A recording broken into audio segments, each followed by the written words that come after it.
The content presented in this podcast and YouTube show is for informational and entertainment purposes only. It is not intended to be a substitute for professional medical advice, diagnosis, or treatment. Always seek the guidance of your physician or other qualified healthcare provider with any questions you may have regarding your health or a medical condition. Never disregard professional medical advice or delay in seeking it because of something you have heard or seen on this show. If you think you may have a medical emergency, call your doctor or emergency services immediately. The host, guest, and producers of this show are not responsible for any adverse effects resulting from your use of or reliance on any information presented.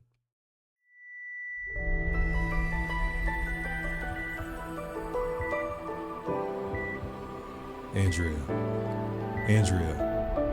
can you hear us?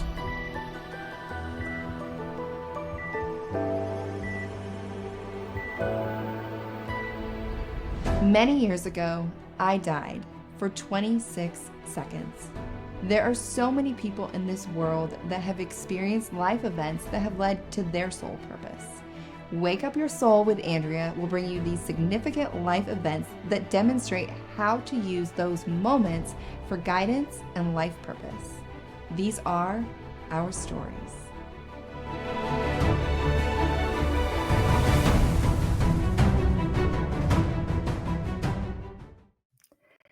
Hi, everyone, and welcome to Wake Up Your Soul with Andrea Lynn. Today's guest is here to talk to us about her childhood traumas and even adult traumas and how they have led her to helping others heal and reclaim their marriage, as well as just finding love. Let's welcome Tammy. Hi, Tammy. How are you? I'm doing great. How are you? I'm great. Let's start at the beginning. What happened to you? Okay, so I grew up in a very controlled religious household. And what I mean by that, because not all religious households had like my father was abusive and controlling and very hard to live with. He scared the absolute crap out of me. Physically abusive or It's just emotionally? physically, yeah. Okay.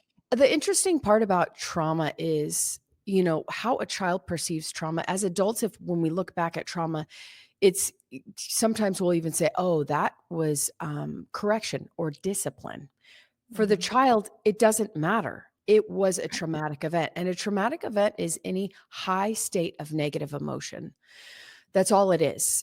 It doesn't have to be a car accident, a beating, a war. It doesn't have to be any of that. It's just at a high state of negative emotion where you place a meaning on it. Mm-hmm. So what do I mean by that? So as far as the abuse goes, it was physical in the name of discipline, right? Okay.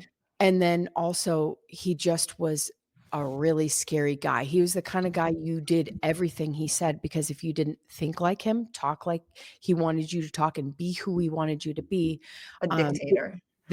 yes, exactly. There was a physical consequence.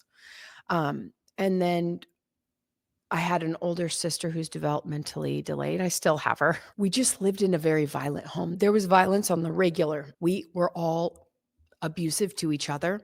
We physically fought each other every day. It was just so normal.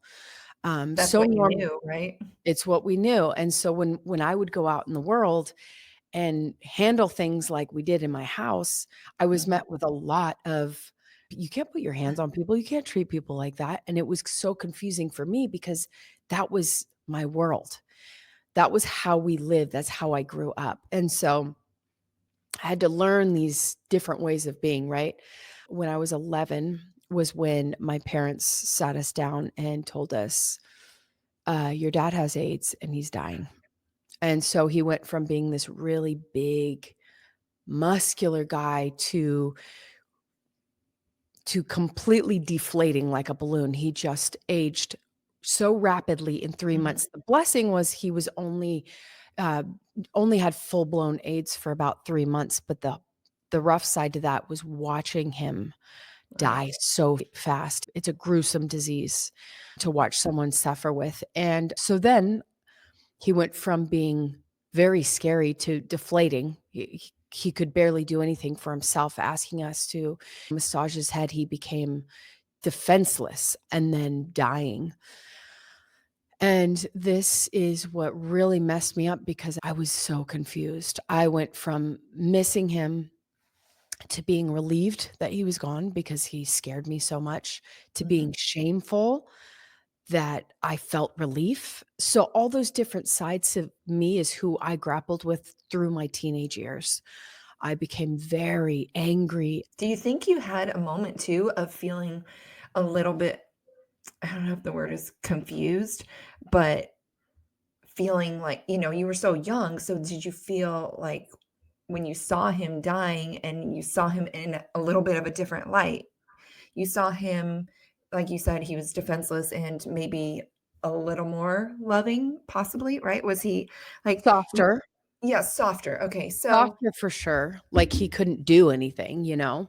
yeah. So when you saw him in this softer state, do you think that made your mind kind of trip up and think like, oh gosh, what if he would have lived? Maybe he would have gotten there on his own naturally and just not been sick and just been this softer man that I could have experienced. Did you ever go through I thoughts like mean, I definitely wanted that. You know, that? everyone wants that version of their parents that they didn't get, you know? Of course, I fantasized about it. Like, you know, there'd be parts of me after he died that would fantasize about what it would look like if I had my dad for my whole life. And then there was this other side that was like, no, we were so scared.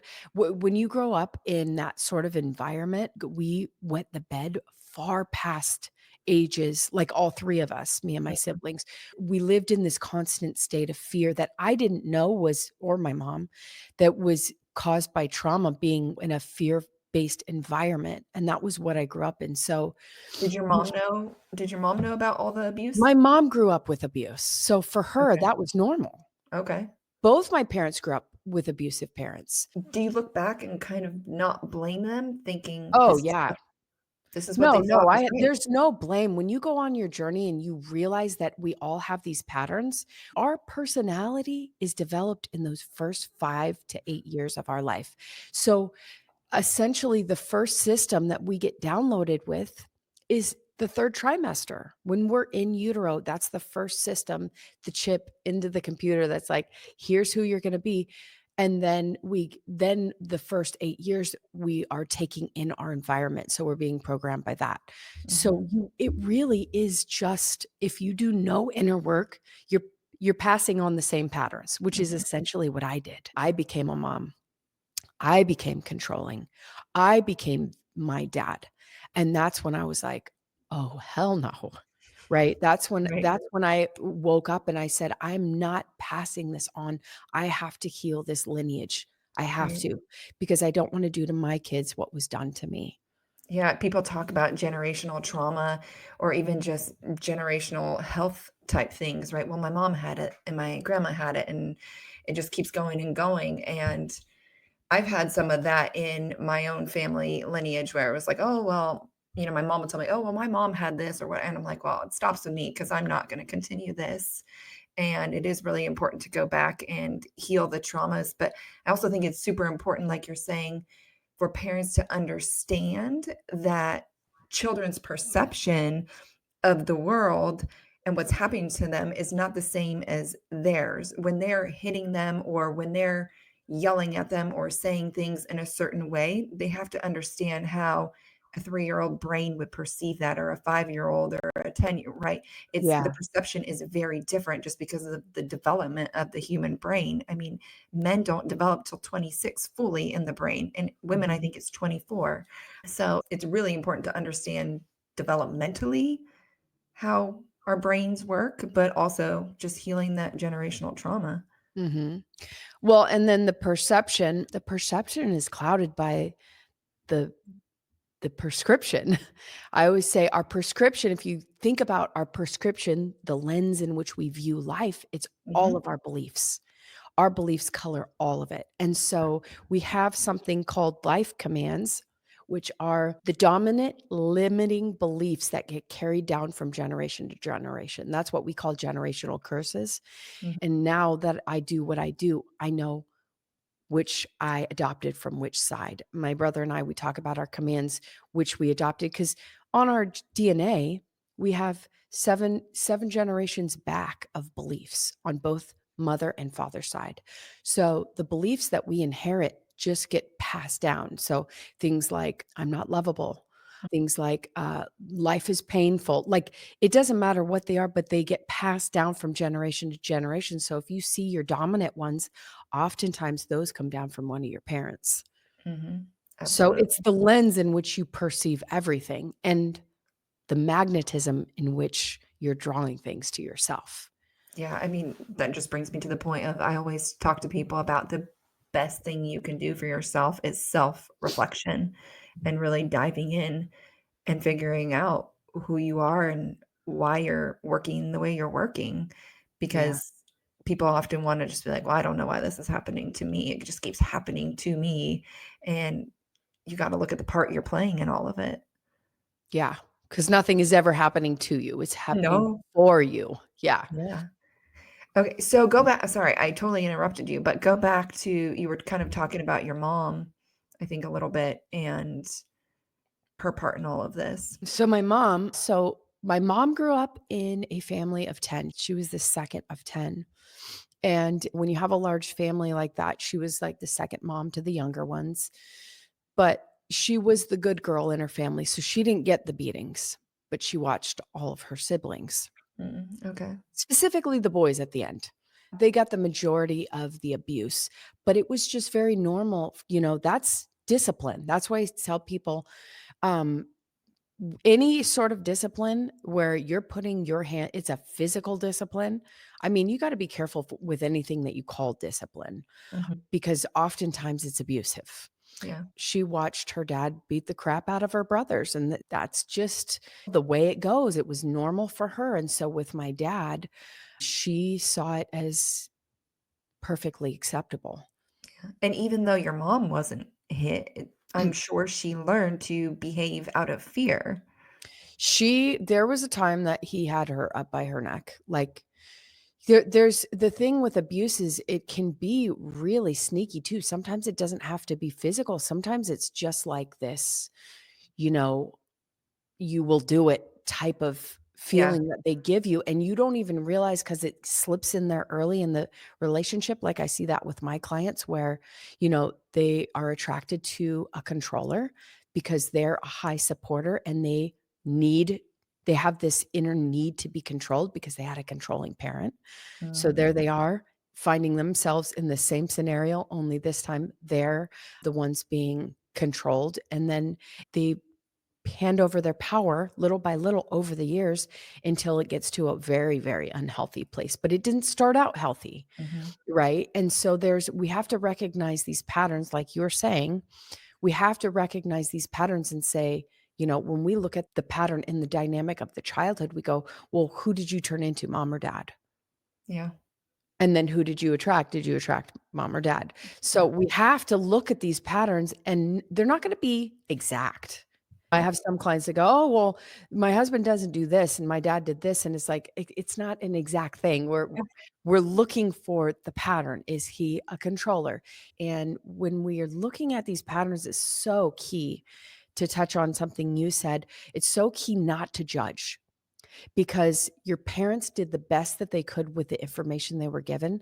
They didn't clear their trauma and therefore they passed it down to you. But it is our great honor to be the one to heal Mhm. the generational curses. And so for me, I consider it a privilege and you can't judge yourself. You can't judge your parents. You have to just observe, get curious, and Mhm. fix what's on you to fix. So I want to talk about a little bit of everything, the being a mom, but also relationships in general, and how you were saying before we started recording, you were saying how you help people find love. So I want to talk about all that, but briefly, I want to touch on being a mom because I'm a mom too. I'm curious your thoughts on how do we correct ourselves? I know for me, when I say something, I don't hit my children, but like when I say something in a way I feel like I should not have said it, or if I raised my voice, I always get down on eye level and I apologize and I tell them I should not have said it that way. And I'm very sorry. I should have said it this way to you. I'm curious how you handle those sort of things. Or you're like, nope, I've got it nailed down. But for somebody that doesn't have it No. nailed down. No, Carl, you never have it nailed down. If you claim to, then I would not be trusting you. Yeah. So uh, the thing is so I have a couple of parts when I start working with someone. The first one is we're neutralizing the trauma. We're essentially taking all the pain that you hold in your body. We're removing it from you physically. The second part of that is now from this freed up space. You ever feel like you have one of these transformational experiences where all of a sudden you feel lighter, like Absolutely. physically lighter, Yeah. like, oh, I feel light. So when we do this week after week where we're pulling out this pain trapped in the body, that's what you feel is this lightness. We have all this freed up space now. And now we get to choose the identity on purpose. Whereas we got an identity in the beginning of our life. Here's your identity, right? Yeah. But here, from this freed up, healed space, we get to now choose our identity. Who do I choose to be? So then you get to take that compartmentally. Who do I choose to show up in as with my spouse? How do I want to show up with my kids? What does that look like? You have to get really detailed on this. How would I like to respond when they just splash ketchup all over the kitchen or paint on my walls or draw on my couch? How would I like to respond? You have to pre-pave it, because if you do not pre-pave it, you're going to respond or react from the old system. You have to create the new system. Who do I choose to be? I choose to be love. I choose to be love. What would love do here? What would love do there? I like to pre-pave everything because I believe that really is the place where we're choosing who we get to be on purpose. Yeah. And then obviously that branches out from, the most intimate relationships to, friendships. As a daughter, who do I want to be in every category of my life? And what does that look like? And you have to step into her every day. I have to step into the identity that I now choose, not the old pattern, but the new one that I choose. And so that's a lot of journaling, getting very clear on who I want to be and showing up as her. Being prepared and having a game plan. And then I think at the end of the day, having some reflection on how you went about your day and where you went. I don't want to say where you went wrong, but where you didn't show up as the person you wanted to show up, and how you can choose to show up differently the next day, right? So it's all about having that reflection and being prepared as well. And letting go of the shame. Because if you shame yourself for not showing up how you wanted to with your kids, then the cycle goes on and on. You have to release the shame. Yeah. And that happens naturally just when we're neutralizing the trauma, and we're going back and we're healing. The shame is incrementally being pulled from you. But if you find yourself shaming yourself, like in the moment, it's not going to work. Right. Because that shame it's going to cause you to make the same mistakes over and over. I know I lived with shame for a long time. Yeah. I hated who I was. And so you really have to get clear and let that go. You have to forgive yourself constantly. It's like I tell my daughter, I always ask for forgiveness, obviously, when I do mess up, but I have to remind her that we both do it. Yeah. Like, remember we're both human beings, and we're both going to have those slip ups. Now, my slip ups now compared to 5-10 years ago, dramatically different, way less.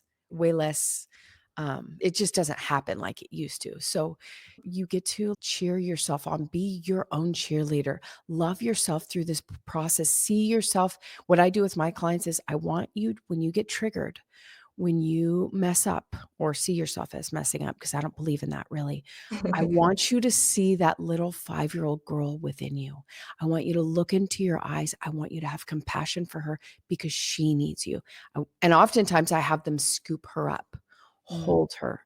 What does she need? And they get to essentially reparent themselves. Yeah. It's huge. So is that how you would say you give yourself forgiveness? What tools would you give somebody to forgive themselves? Oh, stop beating yourself up. You got to let go of things. Easier said than done, though, right, Tammy? Well, yeah, you got to let go of it. If we're pulling all of our past to this current moment, I'm just unforgiven. That's what unforgiveness is. It's hanging on to all the negative past and just pulling it into the present. Here, now I got all of it with me, all my negative past. Here it is.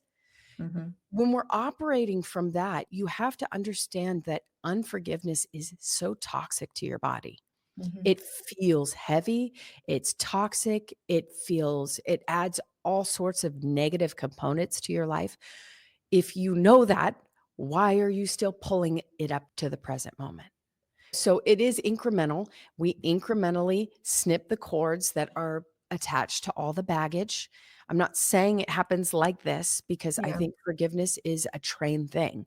I have to notice and recognize my thoughts and say, hey, why am I giving myself such a hard time in my thought life for something that happened yesterday? Mhm. I'm going to let go of this now. And just that decision to let go of it is so I powerful. think people listen to podcasts and such, and sometimes we want the quick fix, right? And so, like, I ask these questions, but I do know the answer is not that, like, it's, oh, do this, this, and this. But here are a few tools to kind of start stepping in that direction.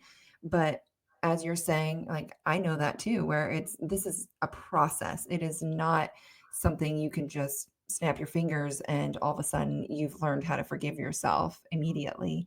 It's Everything. changing habits, and people, Yeah. you're right, they wanna snap their fingers and change everything. That's not really how human beings change. The only time I see that happen is when someone has a very traumatic experience, like a near-death experience, Mhm. um, or something that rattles them to their core. Mhm. That's the only other way to change yourself is by having one of those events or by the incremental changes. You have to retrain your mind. Your mind is made up of, within the identity, which is where everything starts, is where all your beliefs are held in the identity. And it goes, the identity creates the beliefs create the thoughts create the emotions create the circumstances of your life. So if Mhm. you want to change the circumstances or results of your life, then you have to change the beliefs that are held within the identity, the I Mhm. ams.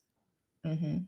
If I am stupid, if I am unlovable, if I am a terrible person, if I am all these awful things, then what kind of results am I going to have? Let's go down to the local prison and see all the I ams that they operate from. Yeah. You got to change the I ams. You got to change the thoughts that you're holding in your mind. That's how you change your life. Yeah.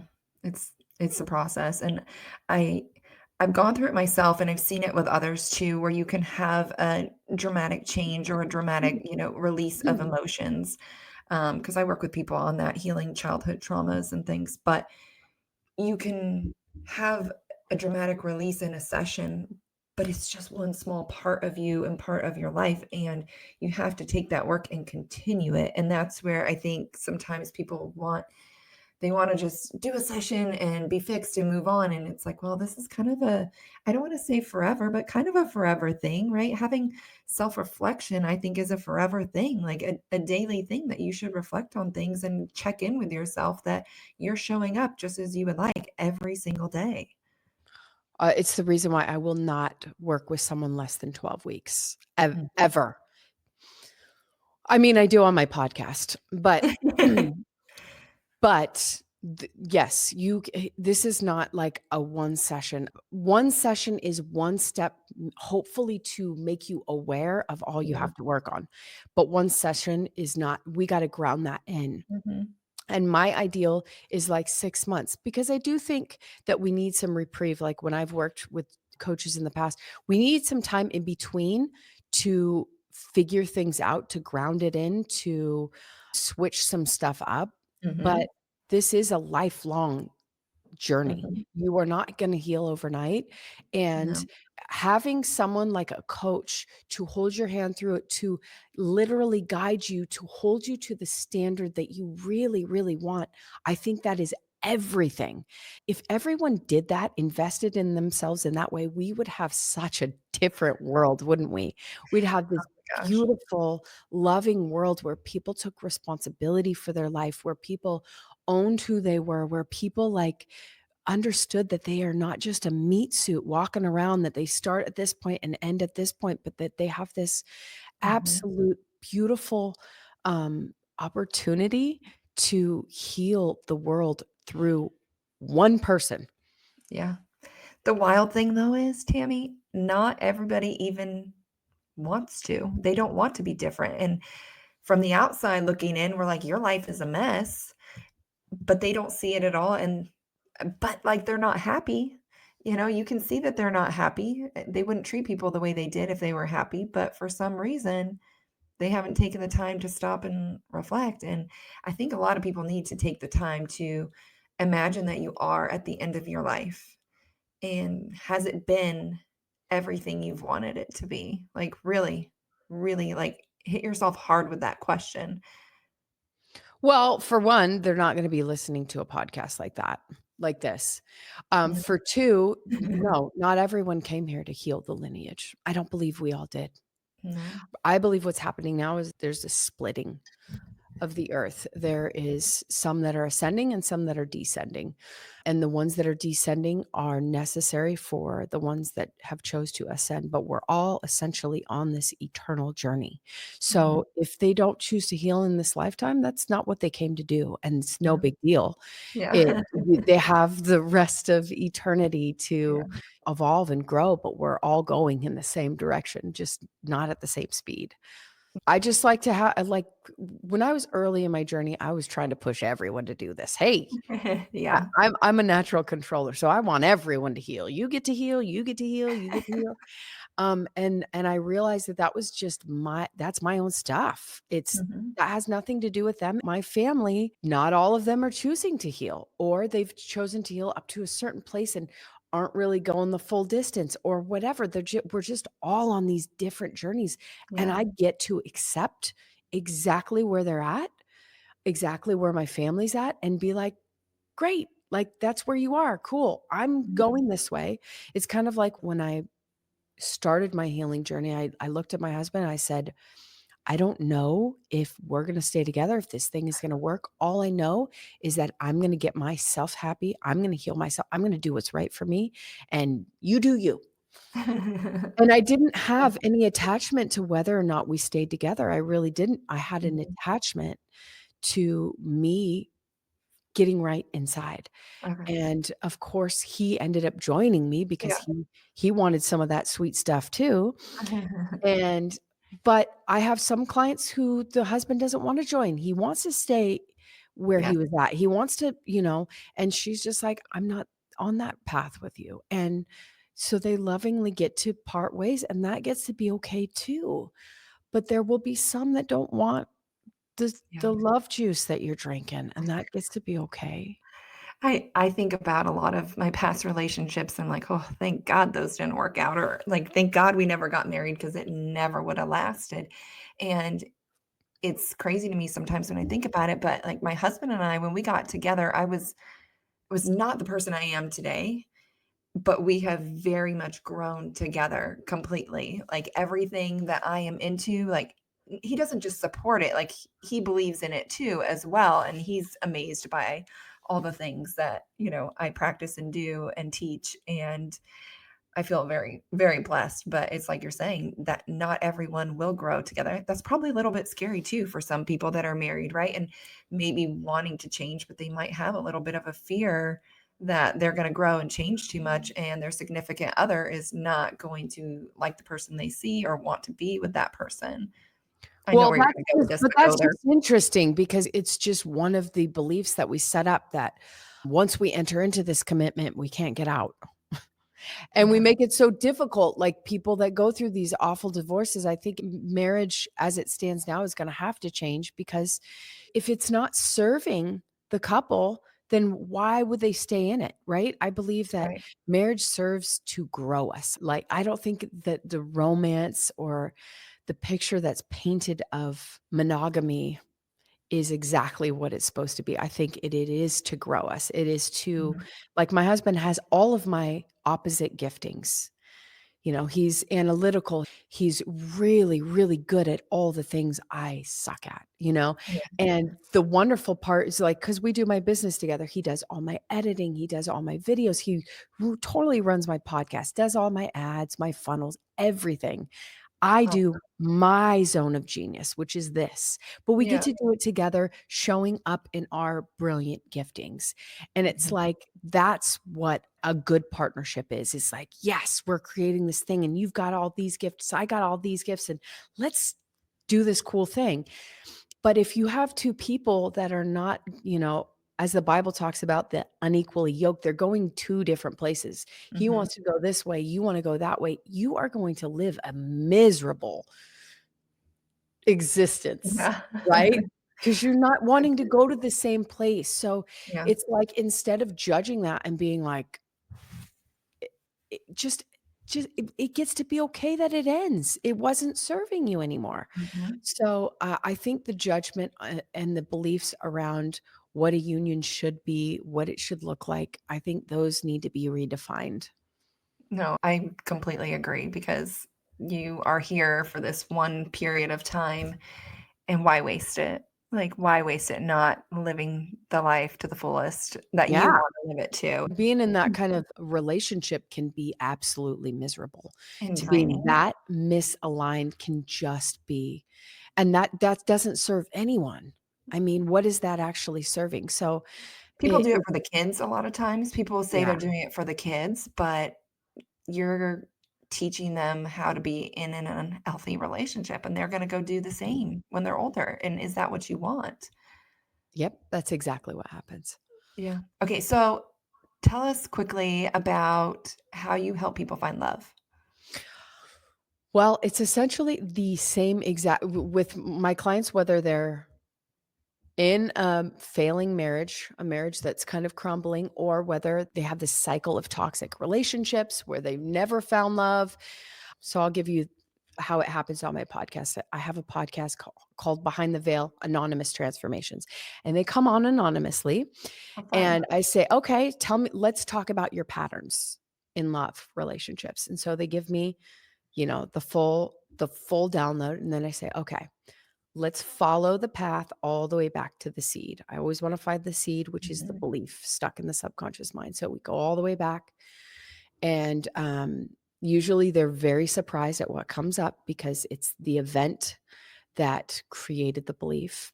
And so we neutralize the event, which is essentially taking all the pain out of it. We find the belief. And I say, tell me all the areas in your life where this belief has played out for you. How has it played out? And she's like, I had no idea it went back to that. Mhm. And it's as simple as that. So whenever you don't have something that you really, really want and you've never been able to have it, or you can't hold on to it, it always comes down to a belief that's stuck in your subconscious mind. So identifying the belief, and then we got to change it. What would it look like? For instance, because I had an abusive dad, my beliefs around men were men hurt me, men are scary, and men leave me. Right. What kind of relationships did you think that I used to attracted with those beliefs? So Yeah. by finding them and changing them, you change everything. And my husband is none of those things.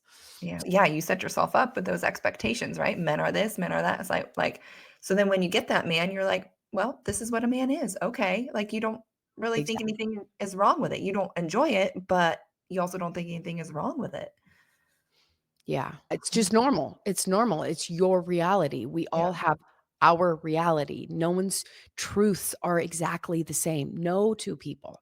We No. all have just that lens in which we perceive everything, in which we attract everything that we have. So we have to know that it's not about you not finding the right guy. They're everywhere. They are literally Lots of everywhere. them. Your ideal guy there's like a million of them in your city that you would be Mhm. a great fit for. But why aren't you aligned to him? Well, because you Mhm. have some bogus beliefs that need to be excavated. Yeah. Nice sound effects. Yeah, thank you. I've got tons of them.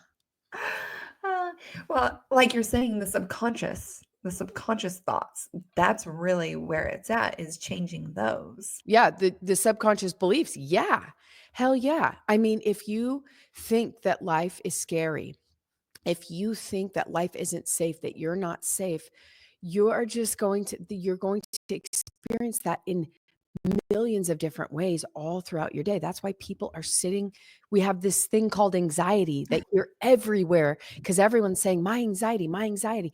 What's anxiety? Anxiety is a fear-based belief system, thought system.